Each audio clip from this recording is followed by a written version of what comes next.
Salam uşaqlar, hər vaxtınız xeyir olsun. Mən Salə müəllimə ilə birlikdə bu gün 3-cü sinif Azərbaycan dili 1-ci hissə səhifə 49-u həm dil qaydalarını sizə başa salacağam, həm də ki tapşırıqlara baxacağıq. Uşaqlar, baxmamışdan qabaq bəyənməyi, kanala abunə olmağı və hər hansı sualınız olsa rahat bir şəkildə şərhə yazmağı unutmayın.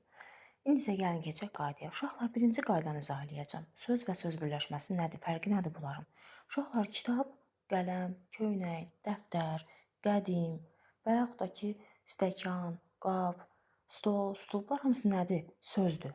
Amma artıq 2 və daha artıq sözün məna qrammatik cəhətdən birləşməsi isə olur söz birləşməsi. Məsələn, bax kitabda görünür ki, maraqlı kitab, qədim şəhər, dəmir qapı, köhnə darvaza, artıq bunlar oldu söz birləşməsi. Söz birləşməsi 2 sözdən də ibarət ola bilər və yaxud 3 sözdən də ibarət ola bilər. Yaxşımı? Söz nə qədər çox olsa, məna bir o qədər konkret olar. Məsələn, Orxanın maraqlı kitabı artıq nə başa düşdük? Orxanın kitabı çox maraqlıdır, düzdürmü? Gəlin gedək tapşırıq 3A-ya.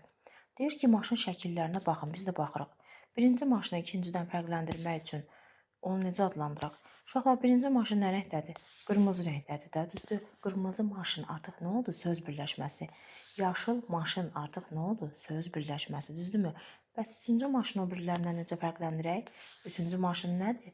Yük maşını, düzdürmü? Artıq bu da söz birləşməsidir. Uşaqlar, sizə bir şey deyim. Baxın, qırmızı maşın. Bu söz birləşməsidir, düzdürmü? Yaşlı maşın olsun, yük maşın olsun, fərq etməz. Söz birləşməsində birinci tərəf olur aslı tərəf, ikinci tərəf olur əsas tərəf. Əsas tərəf həmişə olduğu kimi qalır. Əsas fikri ifadə edir. Məsələn, maşındır, düzdürmü? Bu əsasdır. Amma aslı tərəf dəyişə bilir. Məsələn, qırmızı maşın demirəm, yaşlı maşın deyirəm. Qara maşın deyirəm, köhnə maşın deyirəm, təzə maşın deyirəm, ürəyim nə istəyir deyirəm. Ona görə də birinci tərəf həmişə söz birləşməsində aslı tərəf olur. Çünki həmişə dəyişə bilər. Amma ikinci tərəf isə əsas tərəf olur. Məsələn, dəftərin vərəqi, düzdürmü?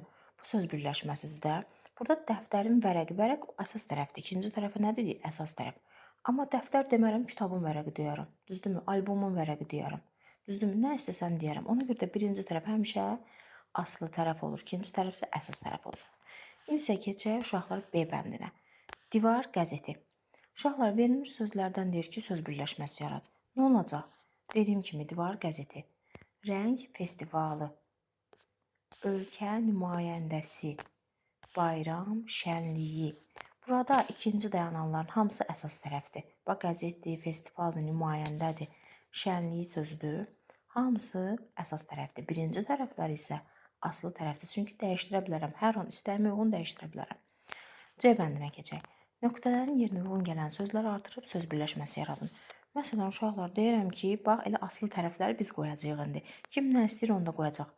Mən deyəcəm sakit həyat. Siz deyəcəksiniz ki, yox müəllimə, mən istəyirəm yazım maraqlı həyat. Düzdürmü? Həyat olduğu kimi qalıb. İkinci tərəf çünki nədir? Əsasdır. Amma birinci tərəf dəyişir deyə aslıdır. Nə istəyirsiniz yaza bilərsiniz. Maraqlı həyat, rəngarəng həyat, sakit həyat. Nə istəyirsiniz yazın. Mən yazacağım sakit həyat. Müxbir. Aslı tərəfi yenə siz qoymalısınız. Nə yazacaqsınız uşaqlar siz? Mən deyirəm gənc müxbir. Bacarıqlı müxbir. Qoçaq müxbir. Nə istəyirsiniz yaza bilərsiniz. Şəhər, qədim şəhər. Özümüzdən asılı tərəf qoyacağıq uşaqlar. Bayraq, üç rəngli bayraq. Daha sonra meşəyə, yaşıl meşə. Musiqiyə deyəcəm mən həzin musiqi, gözəl musiqi. Nə istəsəz uşaqlar asılı tərəfi qoyub yazarsınız. İndi gəlin keçək Ç tapşırığına. Hər bir şəklə aid 2 və ya 3 sözdən ibarət söz birləşmələri yaradıb yazın. Nə yaza bilərik uşaqlar bu şəklə aid? Yaza bilərik ki, məsələn, dadlı alma, qırmızı alma, şirin alma və s. və ilaxır. Gəlinciyə aid nə yaza bilərik? Gözəl gəlinci, yeni gəlinci və yaxud da gəlinciyin, biraz 3 sözdən ibarət quraq da, gəlinciyin gözəl hörükləri, gəlinciyin gözəl saçları, gəlinciyin yaşıl ayaqqabıları, gəlinciyin gözəl donu, nə istəsəz yaza bilərsiniz. Əskərə nə yaza bilərik uşaqlar? Bayrağı qoruyan əskər, düzdürmü? Yaza bilərikmi?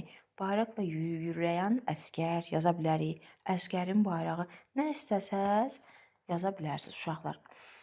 Söz birləşməsində sözlərə çox zaman əlaqə yaradan şəkilçilər əlavə olunur. Bax, bu dəqiqə bizim dediyimiz kimi, mən nə dedim? Bayrağı qoruyan əsgər. Burada bayrağı şəkilçi artırdım, düzdürmü? Bayraqla yürüyən əsgər, bayraqla artıq şəkilçi artırdım. Baxın bura, kompüter, monitor, düzdürmü? Hər ikisinə şəkilçi artırıldı. Nə oldu? Kompüterin monitoru və yaxud da ananın təzə paltarı, anamın dadlı yeməyi, nə istəsəz uşaqlar, yəni şəkilçi artıra bilərsiniz sözləri qurmaq üçün.